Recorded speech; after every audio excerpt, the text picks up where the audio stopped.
Assalamualaikum warahmatullahi wabarakatuh. Halo teman-teman, apa kabar hari ini? Semoga dalam keadaan sehat walafiat ya. Tetap semangat beraktivitas. Yang berjualan semoga laris manis, yang beraktivitas lain semoga lancar dan sukses selalu. Di video kali ini saya akan share lagi kegiatan saya di warung sembako ya. Saya mengelola usaha warung sembako ya. Setiap hari seperti ini teman-teman ya. Warung, dapur, sumur gitu ya. Seperti itu teman-teman. Alhamdulillah kita nikmati, kita jalani dengan serius, dengan sungguh-sungguh ya. Yang penting kita sehat, kita semangat beraktivitas ya. Dan insya Allah yang lain pun mengikuti ya teman-teman. Jika kita sehat, kita semangat. Dan jangan lupa selalu bersyukur ya. Apapun yang terjadi di hari ini, kita nikmati, kita syukuri, kita jalani dengan ikhlas ya teman-teman. Insya Allah rezeki pun akan semakin lancar, semakin berkah tentunya ya. Oke teman-teman, kita share lagi kegiatan saya di warung sembako. Dan kali ini kita pesan telur teman-teman. Ini telur ayam dan telur puyuh. Telur puyuh juga saya coba-coba beberapa kali pesan. Alhamdulillah ya, lumayan ada yang mau beli. Ada yang mau beli ya. Namun tidak secepat telur ayam ya. Ini saya beli telur ayam 1 ikat. Di sini per ikat ya jualnya teman-teman.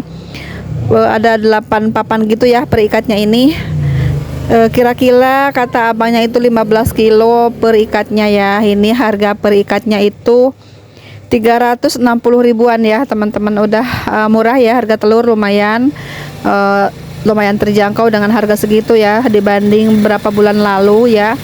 Nah, untuk harga telur ini saya jual di sini dengan harga 26.000 per kilonya ya.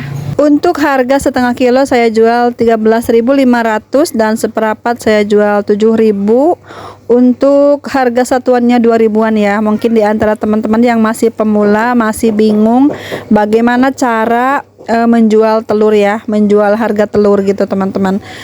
Untuk menjual harga telur ini kita kalikan saja. Jika kita belinya 1 ikat langsung kita hitung ya per ikat itu ada berapa. Untuk di sini di wilayah saya ini biasanya per ikat ini isinya 15 kilo, tapi saya selalu menghitung dengan 14 kilo setengah ya teman-teman, untuk mengantisipasi kekurangan timbangan seperti itu. Kadang-kadang kan namanya di agen tuh tidak pas banget ya nimbangnya teman-teman ya. Sementara kita jual kadang-kadang ada yang lebih 5 mili, ada yang lebih 10 gitu ya kalau kita timbang di timbangan digital gitu. Karena kan telur tuh susah dipotekin ya, nggak kayak gula pasir ataupun terigu ya. Tidak kayak gula merah bisa dibagi 2 gitu. Kalau telur kan susah ya. Jika kurang ya mungkin kita kurangi juga harganya ya. Jika lebih ya memang kita tambahkan juga harganya seperti itu. Dan terus terang aja kepada pembelinya, jika memang timbangannya kurang sedikit nih, kurangin gope apa 1.000 gitu, ataupun lebih nih tambahin gope atau 1.000 seperti itu teman-teman ya. Dan bagaimana caranya mengambil keuntungan dari telur ini ya teman-teman. Misalnya kita di awal itu kita beli per kilo 3 kilo misalnya ya. Misalnya per kilo itu harganya 24.000 ya. Kita jual per kilonya itu 25.000 ya. Jika ada yang membeli setengah memang agak mahal sedikit harganya ya. Berarti kita jualnya 13.500 seperti itu. Ataupun ada yang beli seperapat lebih mahal lagi harganya, jadi 7.000 per seperapat seperti itu ya. Ini untuk di wilayah saya seperti itu. Jika ada yang membeli pengen murah ya belinya kiloan aja gitu ya teman-teman. Jadi seperti itu. Dan kalau memang harga tengahan ataupun seperapatan itu kan jatuhnya itu lebih mahal ya, lebih ke ngecer gitu teman-teman. Jadi wajar jika harganya itu beda sedikit ya. Nah, untuk barang-barang lain pun seperti itu ya. Contohnya seperti harga gula pasir, harga terigu, harga gula merah, ataupun harga yang ditimbang-timbang apapun itu ya. Kita ambil dari per kilo itu sekitar 1.000 rupiah. Harga setengah kilo dan seperapat itu biasanya telurnya kehabisan banget tuh sedikit ya. Baru datang. Ya beda sekitar 500 rupiah atau 700 rupiah gitu teman-teman ya. Misalnya kita jual harga terigu per kilonya itu 10.000. Nah, kita bagi 4 ya, 10 bagi 4 berarti telur puyuh juga lumayan sih, biar nggak secepat telur ayam, tapi lumayan ya teman-teman. seperti itu ya teman-teman. Perkenalan, ini kita menyediakan telur puyuh 5.500 kita jual per Kan mengambil keuntungan dari per seperapat 1.000, jadi harganya 3.500, nggak boleh seperti itu ya. Itu jadinya mahal, jadinya terkenalnya dengan warung mahal dong, warung kita itu teman-teman ya. Gitu ya. Maksud 1.000 per kilo itu dari harga beli sekilo itu 1.000 mengambil keuntungannya, bukan dari per kemasan mengambil 1.000 ya teman-teman. Ini beda lagi dengan kemasan yang ini terigu kemasan yang sudah dikemas dari pasarnya gitu ya. Kita bisa ambil keuntungan antara Rp1.000 dan Rp800. Itu cara berjualan yang 218.000 menurut saya teman-teman. tidak terlalu mahal ya teman-teman. Jadi itu harga segitu harga standar, dan memang keuntungan sembako itu ya di antara Rp500, Rp800 sampai Rp1.000 ya teman-teman. Oke teman-teman, kita lanjut lagi ke videonya. Ini kita lanjut, ada barang datang dari produknya Garuda Food ya teman-teman. Ini ada beberapa jajanan anak-anak yang sangat laris di warung sembako saya. Produknya Garuda Food ya. Ada snack-snack gitu, ada juga wafer Dilan, dan juga ada katom ya, kacang kulit gitu teman-teman ya. Ada juga keju slice, juga lumayan lakunya, cepet di warung saya. Saya pun hanya membeli beberapa aja, tidak banyak juga sih teman-teman ya, hanya sedikit-sedikit, yang penting ada aja di warung saya. Jajanan dari Garuda Food ini lumayan laku juga teman-teman ya, jadi kita harus siapkan juga di warung kita. Ini barang-barang terlaris dari produknya Garuda Food ya. Ada Dilan bar, dan Dilan coklat crunchy caramel ya teman-teman. Ada 2 rasa Dilannya. Dan ini berkatoman ini ada Garuda Rosta 2 ini ya, 2 renceng aja. Ada juga tadi pilus tuh dari 2 pak ya, udah dibawa ke warung sana 1 pak gitu. Ada juga katom hanya beli 1 pak gini ya, 2 pak udah dibawa ke sana tadi 1 ke warung yang di rumah ya. Ini ada juga coklatos 2 rasa ya teman-teman, keju sama yang coklatos roll yang eceran 2000-an teman-teman. Ada juga ini ya, Berry Salut Extra, ini juga paling laris banget ya warung saat ini. Nah, ada juga sereal bantal tadi 2 pak ya, udah dibawa ke sana 1 teman-teman. Kita ordernya dikit-dikit aja, yang penting ada dulu. Ini ada juga pilus rasa rendang, hanya 1 pak aja, karena setiap minggu pasti kita order ya, dikit-dikit aja, yang penting ada. Ada juga biskuit yang 1000-an Berry Salut ya, sama yang tabur kelapa. Ini hanya satu-satu aja teman-teman, biar tidak terlalu kosong. Ada juga ini snack okron Garuda ya, crunchy okron yang eceran 2000-an. Dan ini ya, procis saset yang eceran 2000-an juga. Ini barang-barang terlaris dari Garuda Food ya, aneka jajanan anak-anak ya. Dan ini total belanjaan kita hari ini dari Garuda Food 551.000-an gitu ya teman-teman. Selanjutnya saya akan menata juga jajanan yang baru datang ini ya teman-teman. Kita beresin, kita tatain biar cepat lakunya ya. Kalau kita biarin ya mungkin lakunya lambat ya teman-teman. Jadi kalau kita tata langsung, kita rapiin langsung, banyak yang melihat, banyak yang tertarik, mudah-mudahan seperti itu ya teman-teman. Namanya di warung itu kegiatan selalu ada ya teman-teman, tidak selalu nganggur, pasti aja kita ngerjain apa gitu. Jika barang datang ya kita harus segera memajangnya supaya cepat lakunya, seperti itu teman-teman ya. Dan di warung itu memang nggak henti-henti kegiatan ya. Selain kita melayani pembeli, kita pun harus rajin membereskan jajanan-jajanan ataupun barang-barang lainnya yang baru kita beli ini. Nah, ini khusus untuk pemula yang memiliki usaha warung sembako ya. Kita pilih beberapa jajanan yang sangat laris saat ini ya. Kita jika berbelanja ke agen, pilih aja barang-barang yang sekiranya laku dan diminati anak-anak, atau kita bisa konsultasi langsung dengan pemilik tokonya ya. kita tanya kepada agennya, kepada pemilik tokonya, kira-kira saat ini yang paling laku itu jajanan apa, seperti itu ya. Nanti kan direkomendasikan sama pemilik tokonya ya. Dan kita pun bisa memilih-milih dan kita bisa menyesuaikan juga dengan budget kita ini ya. Kita pilih beberapa jajanan yang murah meriah dan sangat diminati anak-anak. Sekarang itu jajanan anak-anak itu banyak banget macamnya ya teman-teman. Kita tuh sampai bingung jika belanja ke agen ya. Banyak sekali dari beberapa produk makanan ringan ini, aneka snack gitu ya. Banyak sekali yang terbaru juga banyak, aneka coklat, aneka kerupuk, aneka ciki-cikian gitu, banyak banget deh pokoknya ya. Kita tuh tinggal pilih aja, tinggal bawa uangnya yang banyak. Nanti kita pilih-pilih yang menurut kita cocok ya teman-teman. Dan kita juga harus bisa memilih aneka jajanan ini yang sesuai dengan kantong anak-anak tentunya ya, yaitu harga Rp500, harga 1000-an gitu, harga 2000-an gitu. Biasanya itu yang paling laris, yang paling cepat lakunya di warung saya teman-teman ya.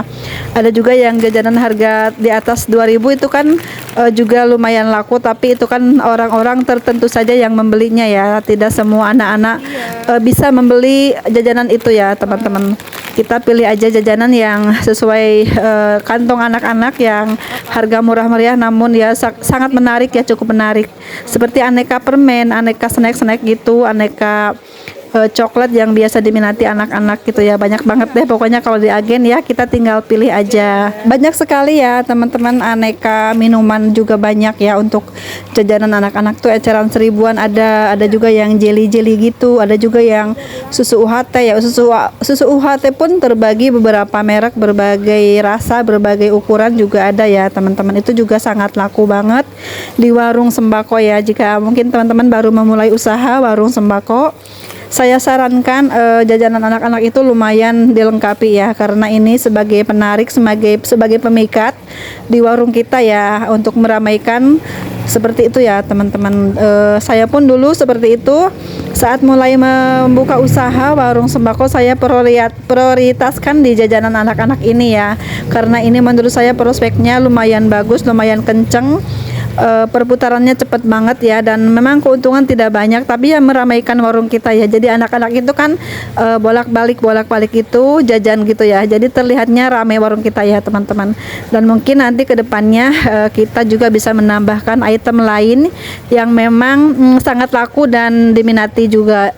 Dan kita pun bisa membuat kreasi sendiri di warung sembako kita ya, dengan menjual berbagai minuman, es seduh ataupun es lilin, es mambo gitu ya. Kita variasikan untuk dagangan kita di warung kita. Itu juga sangat diminati anak-anak ya teman-teman. Dan jajanan-jajanan yang kita buat pun insya Allah jika rasanya enak, anak-anak pun pasti ketagihan membelinya. Pemula wajib tonton ini sampai selesai ya teman-teman. Ini beberapa cara saya dulu dalam mengelola usaha warung sembako ya. Kita itu di awal-awal buka itu kita memang memancing anak-anak ya, untuk supaya lebih banyak yang jajan, yang berbelanja gitu ya. Karena untuk memikat hati orang tua tuh agak sulit ya, karena mungkin orang tua itu kan sudah punya toko langganannya untuk berbelanja gitu ya. Mungkin tidak mudah goyah gitu ya. Tapi kalau anak-anak kan lebih cepat tergiur dengan warung-warung baru, dengan jajanan-jajanan baru gitu. Jadi saya usahakan seperti itu waktu itu, usahakan jajanan anak-anak inilah yang menarik para langganan saya pertama kali saya berjualan gitu ya teman-teman. Dari anak-anak ini lama-lama alhamdulillah orang tua pun ada yang terpikat juga membeli barang-barang di warung sembako saya gitu. Dan waktu itu karena anak-anaknya itu masih ada yang kecil-kecil juga ya, yang harus diantar orang tuanya jajan. Jadi orang tuanya pun ikut-ikut memilih juga ya, lihat-lihat ataupun menanya-nanyain gitu ya, harga-harga ini berapa, barang ini ada enggak gitu, seperti itu. Dan lama-lama pun ada juga yang terpikat memilih berbelanja di warung saya juga gitu teman-teman. Jadi jangan disepelekan ya, barang-barang receh ini sangat menarik pelanggan, sangat menarik pembeli ya, terutama anak-anak gitu ya teman-teman. Dengan uang receh kita bisa berpenghasilan lumayan, kita bisa ramai juga warungnya, dan perputarannya ini sangat cepat sekali teman-teman. Meskipun keuntungan tidak seberapa, namun perputarannya cepat sekali. Menurut saya barang-barang jajanan ini penyumbang omset terbesar di warung sembako saya teman-teman, alhamdulillah. Yang pertama jajanan, yang kedua itu adalah rokok, yang ketiga adalah barang-barang sembako gitu ya teman-teman. Ini di warung saya itu seperti itu barang-barang yang terlarisnya ya. Mungkin di daerah teman-teman beda lagi yang larisnya itu apa. Setiap warung, setiap daerah pasti beda-beda yang larisnya apa ya teman-teman. Dan pastinya di warung saya pun di sini ya, meskipun satu daerah, satu kota, satu RT, kadang-kadang ada juga perbedaan sedikit gitu ya teman-teman. Dan ini ada juga rahasia sukses dalam berdagang sembako teman-teman ya. Ini kita harus punya kunci sabar ya. Kunci sabar dalam segala hal teman-teman ya. Kunci sabar dalam mengelola usaha warung sembako. Terlebih-lebih jika yang kita layani itu adalah anak-anak yang memang sangat menguji kesabaran kita ya teman-teman. Nah, di saat kita lagi apa gitu, tiba-tiba ada anak-anak datang jajan, mungkin tergesa-gesa memanggil seperti itu ya, dan kita pun mungkin lagi apa namanya sibuk gitu ya di dapur atau di mana gitu ya, ataupun ada pekerjaan lain yang memang susah ditinggalkan misalnya ya, tiba-tiba ada anak-anak jajan yang memanggil-manggil gitu, dan kesannya itu segera-gera gitu ya dilayani seperti itu. Nah, ternyata jajannya hanya Rp500 ataupun Rp1.000, itu pun jadi kita itu terkesannya gimana ya. Pokoknya rasain aja teman-temannya seperti itu. Dan itulah yang harus kita jalani di warung sembako ya. Kita harus ekstra sabar, harus punya kunci sabar istilahnya ya, seperti itu. Karena kita menghadapi berbagai macam karakter pelanggan gitu ya. Ada yang emosional, mungkin ada juga yang sedikit bertele-tele, ada juga yang ngelama-lamain gitu ya saat berbelanja seperti itu ya teman-teman. Apalagi ya warung kita itu terbilang masih baru ya, mungkin pelanggan pun banyak yang ingin bertanya ini itu dan hanya melihat-lihat saja atau seperti itu ya teman-teman. Itu juga harus kita maklumi, harus kita biasa aja gitu ya, legowo, silahkan terserah, yang penting mereka jadi langganan kita nantinya ya. Sebenarnya warung sembako itu usaha warung sembako itu lumayan menyenangkan teman-teman ya, karena setiap waktu, setiap saat kita dapat uang pastinya ya, meskipun uangnya tidak seberapa, namun bagi kita itu sangat berarti sekali ya, karena barang kita laris, barang kita laku, dan mungkin kedepannya nantinya barang-barang lainnya ikut menyusul laris juga. Nah, seperti itu ya teman-teman. Dan kita tuh berjualan sembako ini kan namanya kebutuhan pokok sehari-hari ya, pasti setiap harinya laku ya teman-teman, pasti ada aja yang beli, meskipun ya memang salah satu barang memang tidak laku hari itu ya, mungkin kan kedepannya akan laku juga teman-teman, hanya butuh waktu aja untuk laku barang-barang kita ini ya. Intinya itu barang kita itu pasti laku semuanya, hanya butuh waktu aja teman-teman ya. Yang penting kita sabar dan selalu semangat menjalani usaha, pasti dijamin sukses terus berkembang ya usahanya teman-teman. Untuk hari ini dan seterusnya dan selamanya pokoknya ya teman-teman, kita intinya bersyukur ya atas segala nikmat, terutama nikmat sehat ini teman-teman, itu sangat berarti banget ya. Sekian dulu ya teman-teman video saya kali ini, semoga ada sedikit manfaatnya untuk bisa diambil ataupun dipraktekkan untuk teman-teman yang mungkin baru memulai usaha warung sembako ya. Sampai jumpa di video selanjutnya. Assalamualaikum warahmatullahi wabarakatuh.